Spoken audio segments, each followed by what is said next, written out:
ட்ரெஸ்ஸில் பின்னாடி ரோப் வைப்போம்ல, இன்றைக்கி வந்து அந்த ரோப் எப்படி ரெடி பண்ணலான்னு பார்க்கலாம்.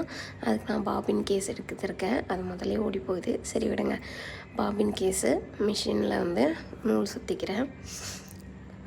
மேலே கொடுத்து இந்த ரவுண்டாக இருக்குல்ல, அதில் சுற்றி எடுத்து இந்த ஹோலில் கொடுத்துட்டு அகைன் அந்த நூலை வெளில எடுத்துட்டு ஊசியில் வந்து நம்ம கரெக்டாக அந்த ஊசியில் ஹோலில் இருக்கிற மாதிரி நம்ம கொடுத்துட்டு வெளில எடுத்துக்கணும்.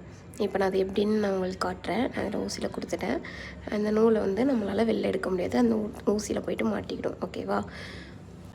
நெக்ஸ்ட்டு நான் பாபின் கேஸில் வந்து ஆல்ரெடி நூல் சுற்றி வச்சுருக்கேன். அதை வந்து கீழே செட் பண்ணிடுறேன். செட் பண்ணதுக்கப்புறம் நம்ம ஆல்ரெடி மேலே கொடுத்துருக்க நூலை வந்து ஒரு கையில் பிடிச்சிட்டு அந்த சைடில் நம்ம வீல் இருக்குல்ல, மிஷினோட வீலை நம்ம ஒரு டைம் சுற்றிட்டு கீழே எடுத்தோன்னா கீழே இருக்க நூல் வந்து இதில் நம்ம மாட்டிட்டு இது நமக்கு வந்து வெளில வந்துடும்.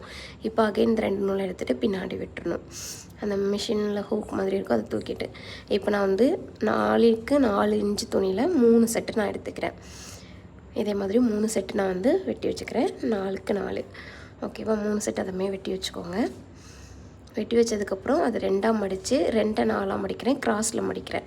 மடிச்சுட்டு அந்த நம்ம எதை மடித்தோமோ மடித்ததை வந்து நம்ம வந்து ஸ்டிச்சிங் பண்ணணும். இப்போ இருக்கா இந்த மாதிரி மடிச்சிட்டேன்.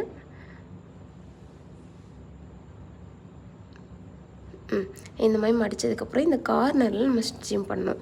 3 துணி எடுத்து வச்சோம்ல, 2 துணியை மட்டும் அந்த மாதிரி நம்ம ஸ்டிச் பண்ணி வச்சுக்கணும்.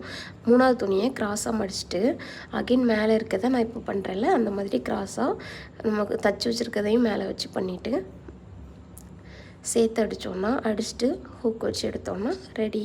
தேங்க்யூ.